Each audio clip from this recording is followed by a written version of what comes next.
Well, howdy, folks, and welcome back to the farm. Welcome to Volume 2 in our series on the Book of Genesis, also known as the In the Beginning, or the Bereshit. I'll go with the original Greek pronunciation, Genesis. And Genesis, of course, just means the origin or creation or generation or birth of something. And so what I'd like for us to do is to start off by re-listening to the first 4 days of creation again, just to refresh ourselves and remember where we left off. As we listen to the account again, let's think about how much time and effort God devotes in the first days to astronomy and geography. God did a lot of work before life was created. Even though it's clear that life was supposed to be the pinnacle of what he was doing. But before life was created, note how interested God is in drawing distinctions. And he was interested in light in particular, as a way of perceiving the world, and also as a way of perceiving the passage of time. Notice how God mentions the lights in the sky as being important for timekeeping. Now, of course, are we really getting a glimpse into the mind of God directly? Well, I don't think so. But we can definitely say that the author here thinks that light and its ability to aid in perception and in timekeeping in the night sky, it's clear that the author thinks that light is important.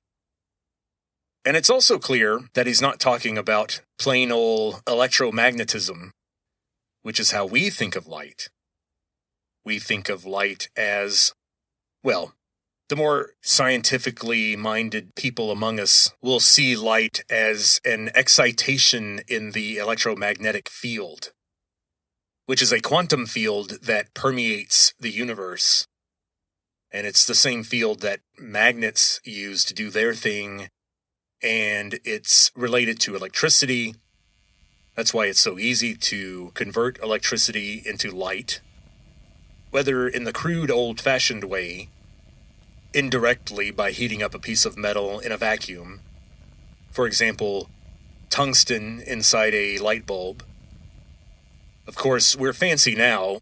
Now we just produce the photons directly from a diode, a light-emitting diode, or LED. But note that Genesis, this account, is being written down maybe a couple of centuries at most, before Aristotle comes onto the scene and before his nephew publishes his lecture notes. So it's clear that when Genesis was written down, humans did not understand light. We didn't understand how eyes work. But we did know that light was important for perception and timekeeping. I think that's a clue to the general attitude and worldview of the authors of Genesis. At least this particular author.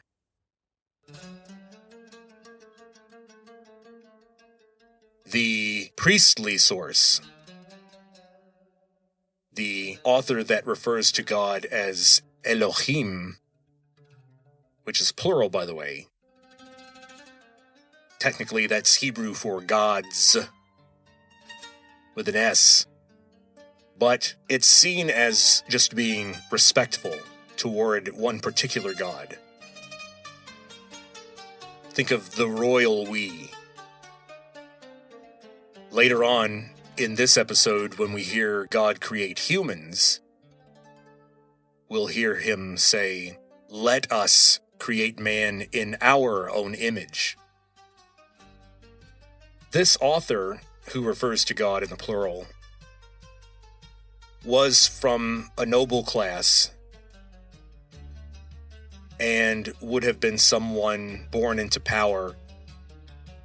And even though they were part of the leadership of the Israelites that was held in captivity by the Babylonians, they were eventually released. And there was a great deal of pride and optimism and enthusiasm among the leaders of the people that would become known as the Jews at the time, because they had survived the Babylonian conquest. And they had come out of it stronger than ever. And so the writing down of Genesis is, to some extent, a victory lap for the powers that be among the Jews. And when we re-listen to it, we also need to bear in mind that, according to this account, God is not creating the universe that we know. If you listen carefully, you'll note that this was supposed to be a peaceful garden planet. There was fruit everywhere, and although presumably we have to assume that some of these animals were going to die at some point, they weren't just going to live forever and stack up like cordwood all over the earth.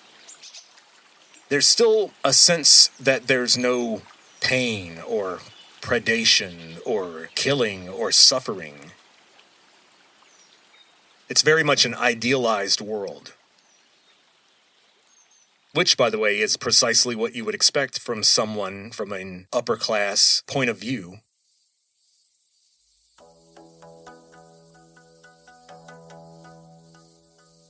When we talk about the author that refers to God as Yahweh instead of Elohim,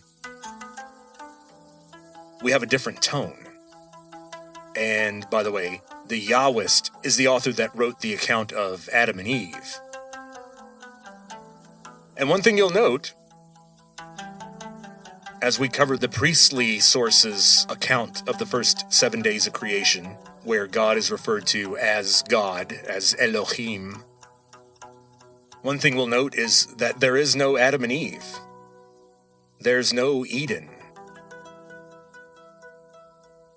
Later on, when God creates humans, you'll see that humans were made male and female. And God was talking to entire communities of people. So something happened here between the priestly sources account and the Yahwist's account. And we'll talk about that. Now let's get back into it.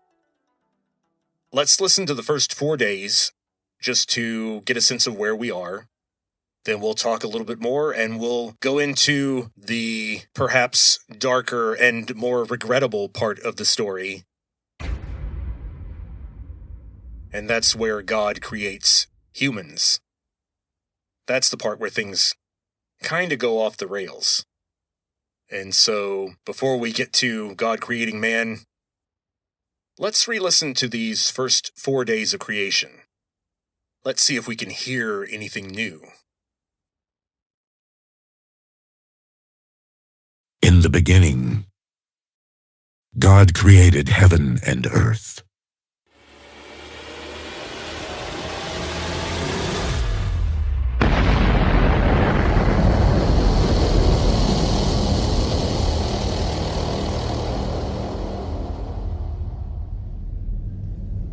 Now the earth was a formless void. There was darkness over the deep.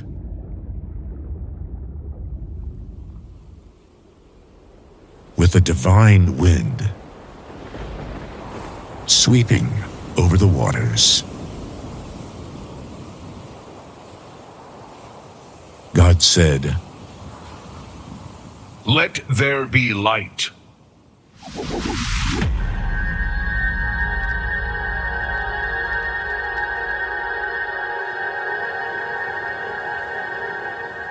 And there was light.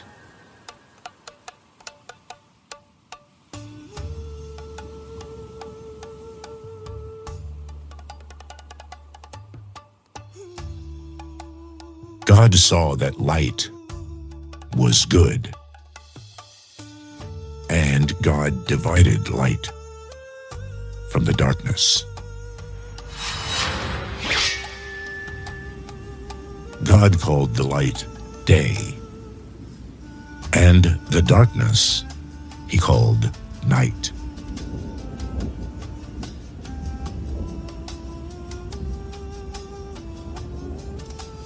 Evening came, and morning came, the first day. God said, Let there be a vault through the middle of the waters to divide the waters in two.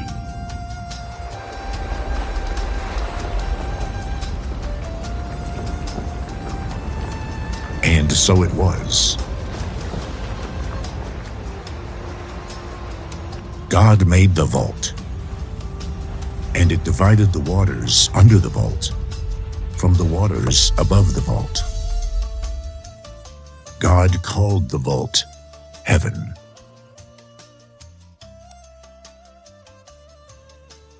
Evening came, and morning came,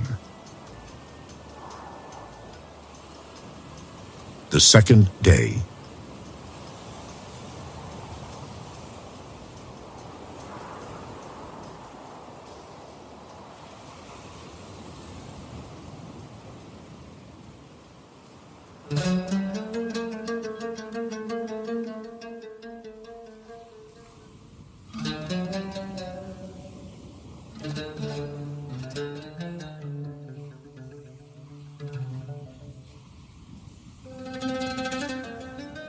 God said, Let the waters under heaven come together into a single mass.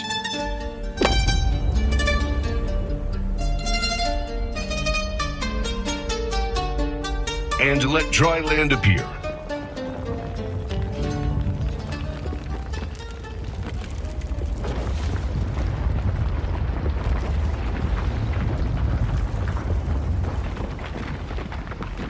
And so it was.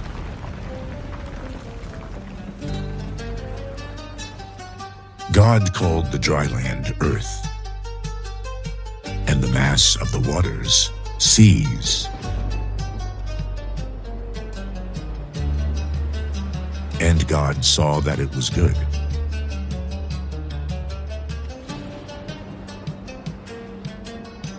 God said, Let the earth produce vegetation, seed-bearing plants, and fruit trees on earth.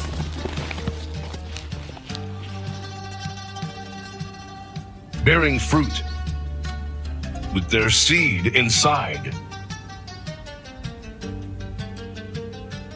each corresponding to its own species. And so it was.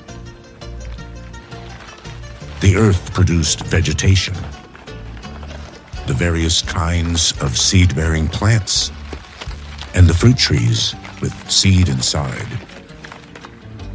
each corresponding to its own species. And God saw that it was good. Evening came, and morning came, the third day.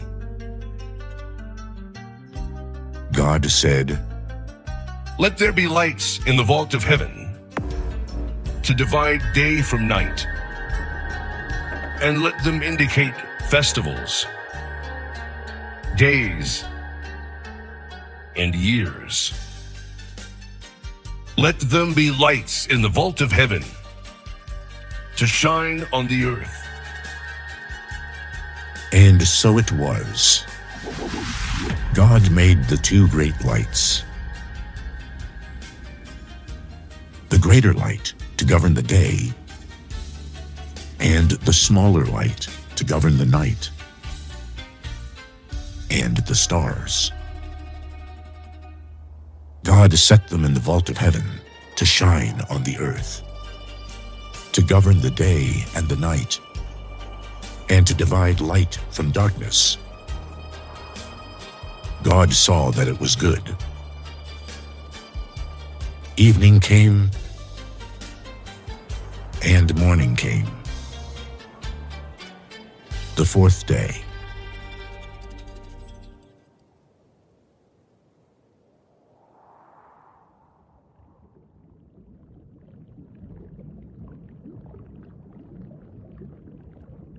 God said, "Let the waters be alive,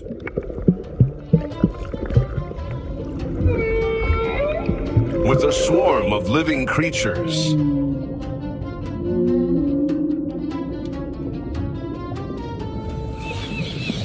and let birds wing their way above the earth, across the vault of heaven."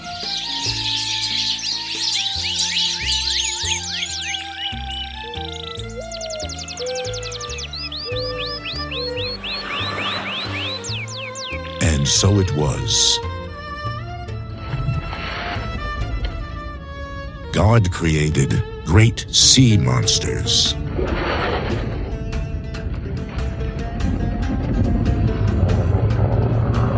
and all the creatures that glide and teem in the waters.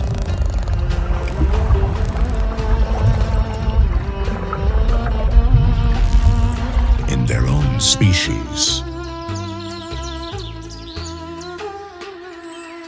And winged birds in their own species. God saw that it was good.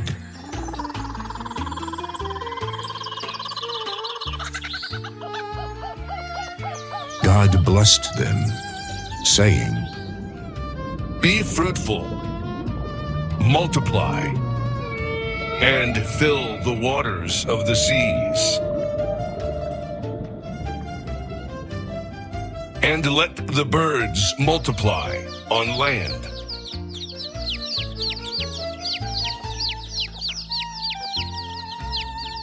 Evening came,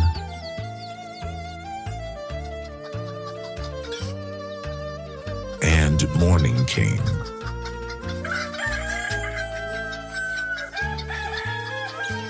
the fifth day.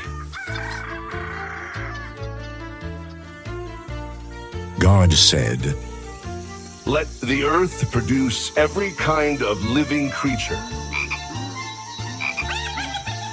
in its own species,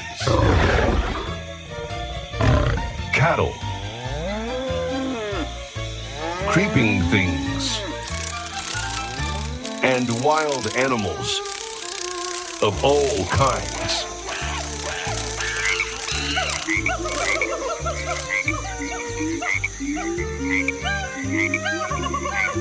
And so it was. God made wild animals in their own species, and cattle in theirs, and every creature that crawls along the earth.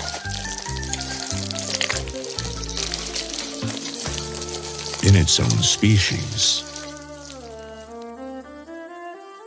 God saw that it was good.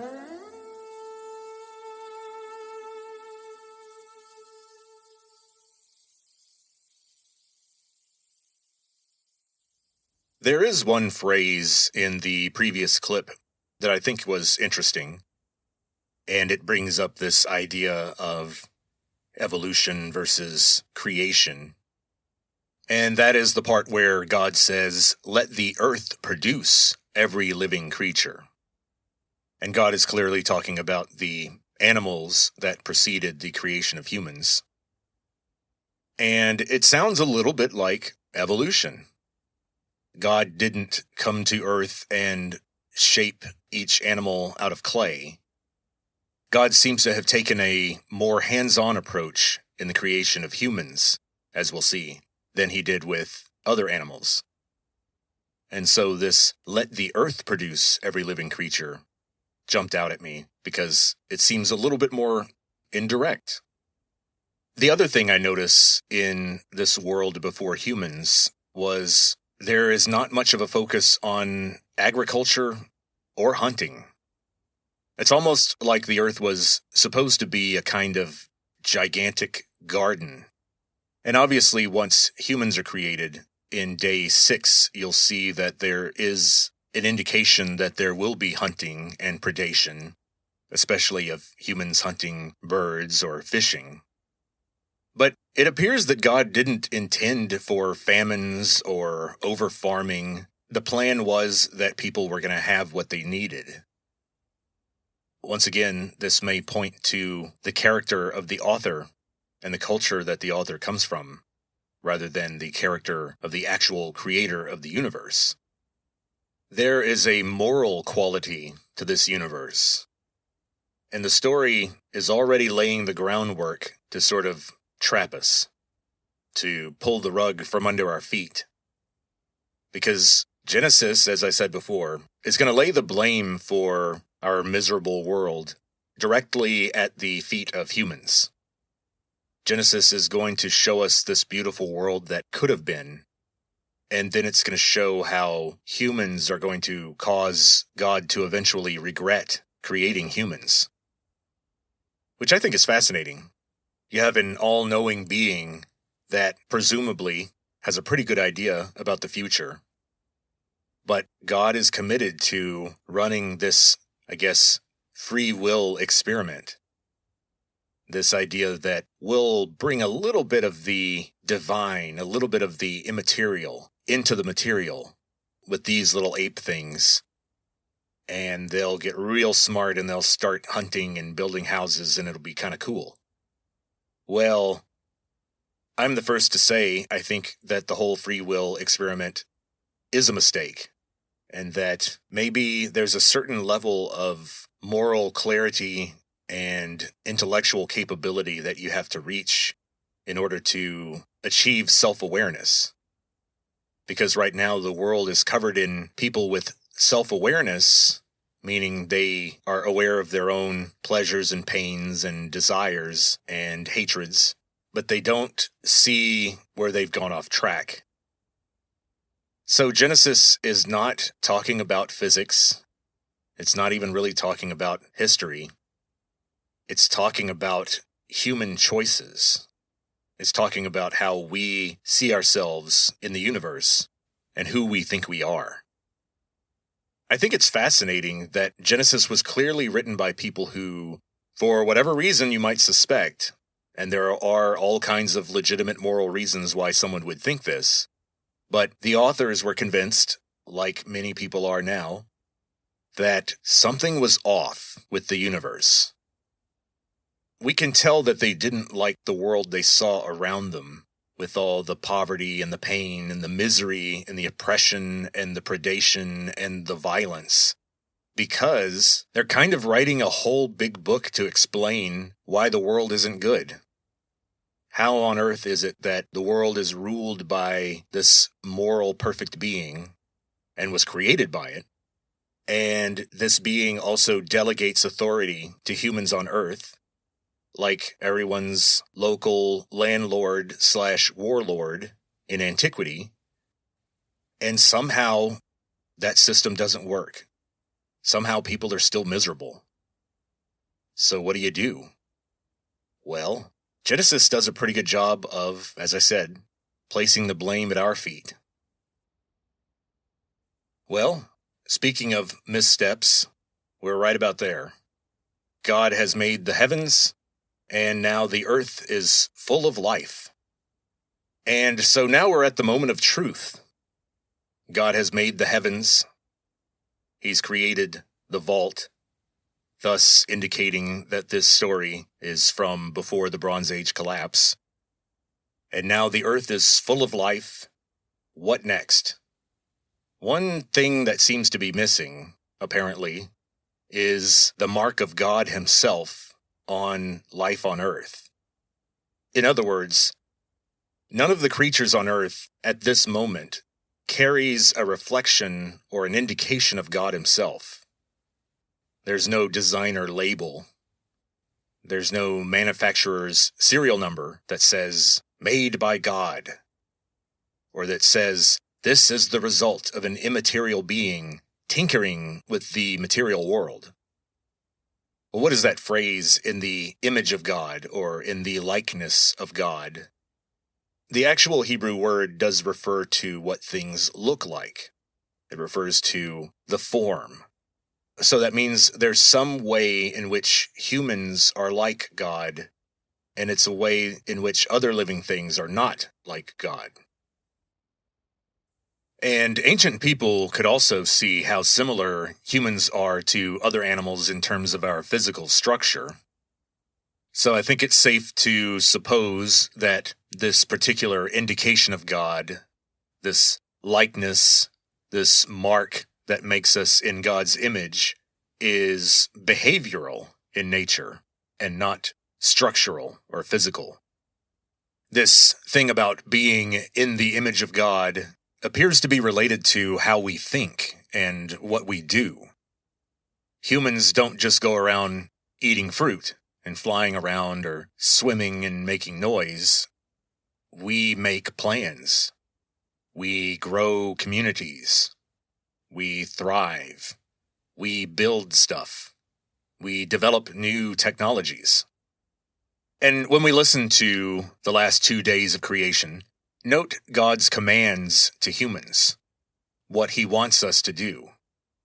This is one of those cases where Genesis or the Bible couldn't be clearer. God gives his first instructions to the first humans, and I want everyone to notice that the word happy or happiness doesn't come into the picture anywhere. Not once is it mentioned. God does not intend for people to go out into the world and try to make themselves be happy. He had different and very specific instructions for the first humans, and we'll hear that.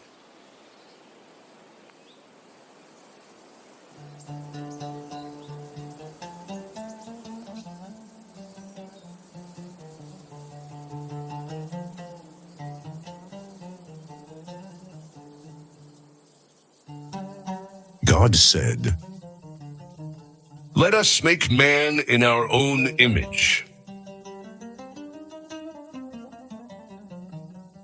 in the likeness of ourselves, and let them be masters of the fish of the sea, the birds of heaven, the cattle, all the wild animals, and all the creatures that creep along the ground. God created man. In the image of himself. In the image of God, he created them. Male and female, he created them. God blessed them, saying to them, Be fruitful, multiply, fill the earth, and subdue it. Be masters of the fish of the sea, the birds of heaven, and all the living creatures that move on earth. God also said, Look, to you I give all the seed-bearing plants, everywhere on the surface of the earth, and all the trees with seed-bearing fruit. This will be your food.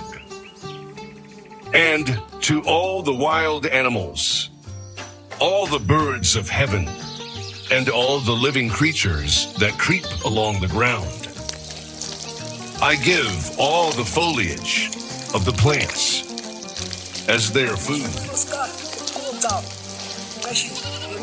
and so it was. God saw all that he had made, and indeed, it was very good. Evening came, and morning came, the sixth day. Thus, heaven and earth were completed with all their array.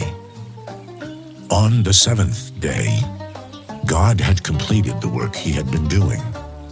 He rested on the seventh day.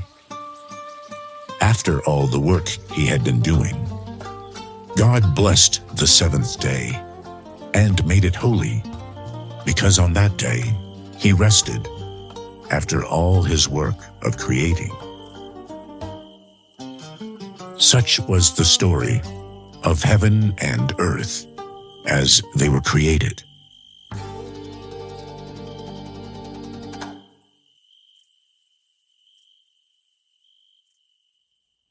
So I think I know what a lot of you might be thinking. You're thinking, Vincent, wait, did we skip something? How did we get women and children and entire communities and fishing boats and hunting parties without Adam being by himself, and then God making Eve separately? What's up with that? The author didn't mention any surgery. No ribs were removed. Well, that's par for the course. Welcome to the world of Genesis. It's complicated. Genesis wasn't written by one person, and it wasn't written all at one time. And the stories were collected from various time periods, and the continuity is not always exact. And I think it's clear that the importance of these stories is not because they give us detailed, factual information about how God created the universe. I don't know that that's the most reasonable position. But I do think it's reasonable to say that these stories are very old, and in many cases, these old stories have been corroborated by other older stories that we find. And we'll talk about that at the very end of this volume. But some of the strangest parts of the story tend to line up with other stories that seem to be independently confirming something. And of course, I'm talking about the gigantic flood that Genesis talks about and how Noah survived it. Well, as I'm sure a lot of us have heard, the Noah story is not the only great flood story. Now, am I suggesting that the entire world flooded? That only the highest mountain peaks were not underwater because the vault was opened so that the upper water could fall down onto the earth? No, I don't actually think that. In fact, I think that the candidates for what might explain the flood myth, the actual geologic events, were all very large-scale events in terms of geography, but they didn't affect the entire globe. Some people have suggested that the refilling of the Mediterranean basin caused that story. That very, very early human settlements had been built on land that would eventually become the seafloor of the Mediterranean. However, I tend to agree with the people who think that this flood myth refers to something that happened in Mesopotamia, in what is now Iraq. And as we'll see, the Genesis authors are pretty explicit about their connection to Mesopotamia. In fact, when they tell us where Eden was, you'll be surprised to hear some familiar names in the landmarks that they use. Now we have to talk about why was creation divided into 7 parts? Well, this brings up the number 7, which in Israelite culture especially, and the world of antiquity in general, for Israelite culture in particular, and for the larger Mediterranean world of antiquity in general, the number 7 was seen as a sign of completion or fulfillment, or perfection, or good fortune. And it's interesting that this obsession with the number 7 did extend into the Israelites grouping the days into groups of 7 and calling them a week. And this is something that the Greco-Roman world did not do. If you look at a Roman calendar, they have their calends and their nones, and of course, most famously, their ides, or the ides, which was one day that marked the middle of the month. And so the Romans just worked with these markers of where in the month were we. The conversion over to using a 7-day week was something that came along with Christianity. And as you can see, the idea of the Sabbath being the 7th or the last day of the week comes from this story, and it's mentioned again in the Decalogue, which is a nice Greek word that refers to the 10 Commandments, the various versions of the 10 Commandments that we see. And this is why Sunday first calendars kind of don't make sense, because the holy day is supposed to be the last one. That's why it's holy. The work was completed first, then you rested. If you see Sunday as holy, then Monday should be the first day of the week. If you see Saturday as holy, which many people do, then that would make the first day of creation be on a Sunday. So Sunday would be the first day of the week. And if Friday is your Sabbath, then logically, the previous Saturday would be the first day of the week and should be a day of work. And I think it's interesting because notice that it doesn't say that God did nothing, or that he enjoyed himself or went to watch a movie or went fishing. He rested in a deliberate and active way. And the whole concept is a bit strange for a being that could never, ever possibly get tired. And so it's interesting because later on in the New Testament, Jesus points out this strangeness, that God didn't have to rest on Sunday because he was tired. God the Father doesn't get tired. And so Jesus said that God made the Sabbath for people.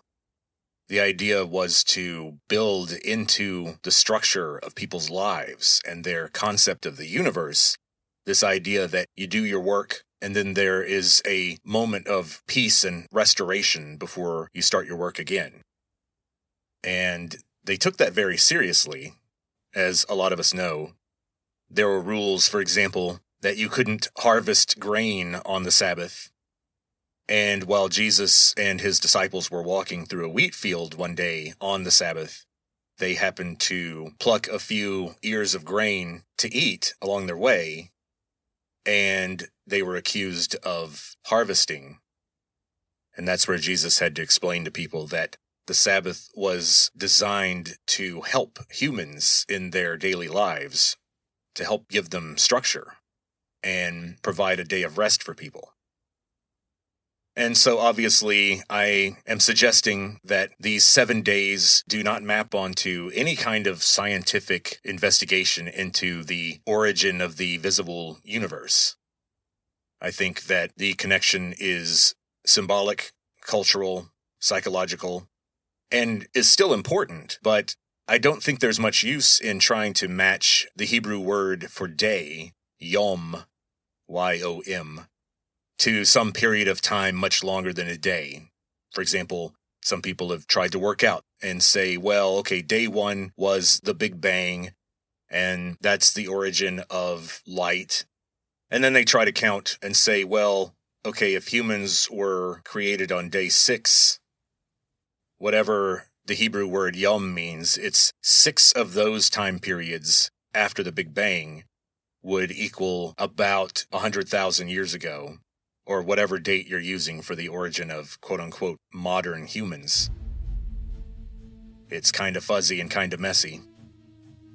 Human evolution, I don't care who you ask, was fast, it was weird, and it was messy. and it definitely didn't happen in the way that it normally happens.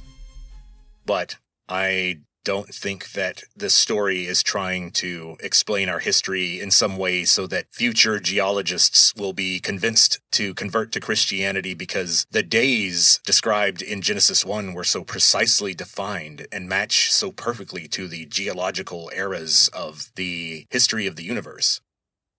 I don't think that was the purpose. Okay.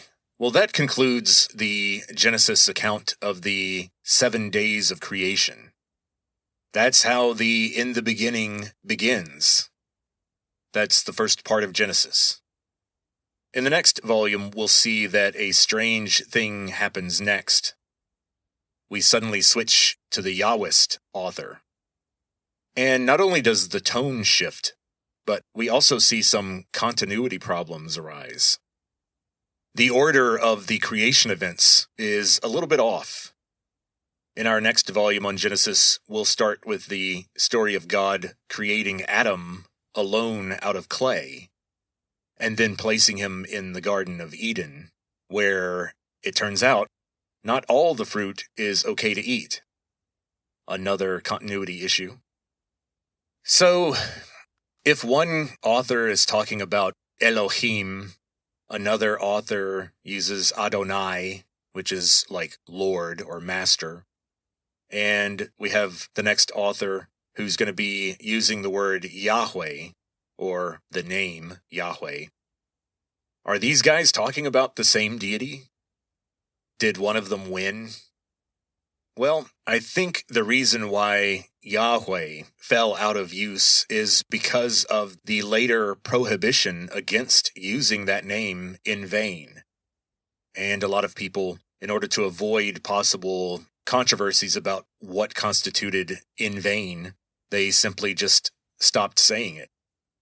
And in a lot of the scriptures, in the old scrolls, you'll see that the tetragrammaton, meaning the 4 Hebrew characters that represent Yahweh, the name of God, are sort of censored. They're not written out fully. And later on in Exodus, we will see the moment when Moses meets Yahweh, and Yahweh reveals his name to Moses. And it's a hint as to what God thinks of himself, or maybe how he wants to connect with humans. Because the translation has been debated, and it's kind of vague. We're not talking about ancient Greek. But it translates to something like, I am he who is, or I am that I am, or just, I am isness, I am existence.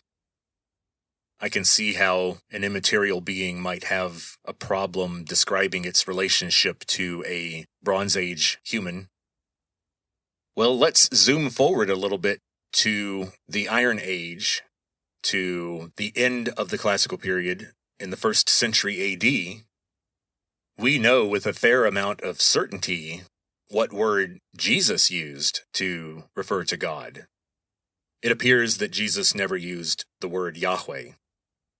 Jesus could read Hebrew and knew Hebrew in an intellectual sense because of the scripture, but in everyday life, it appears that Jesus spoke Aramaic, which is very close to Hebrew. It's a cousin of Hebrew. It also has another cousin language that we'll mention in a moment. But Elohim is the plural for God in Hebrew.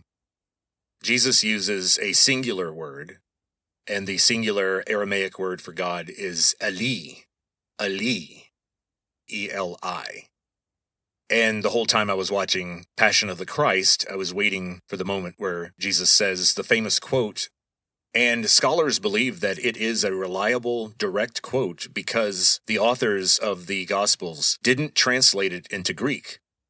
They wrote a book in Greek, but here when Jesus is speaking from the cross, in his final hours, the authors decided to write down directly in Aramaic what Jesus was heard saying. And so a lot of scholars follow the convention that quotes from Jesus that are written in Aramaic are reliable, direct quotes. I'm not sure if you can be super categorical about that, but I think it is a good indicator.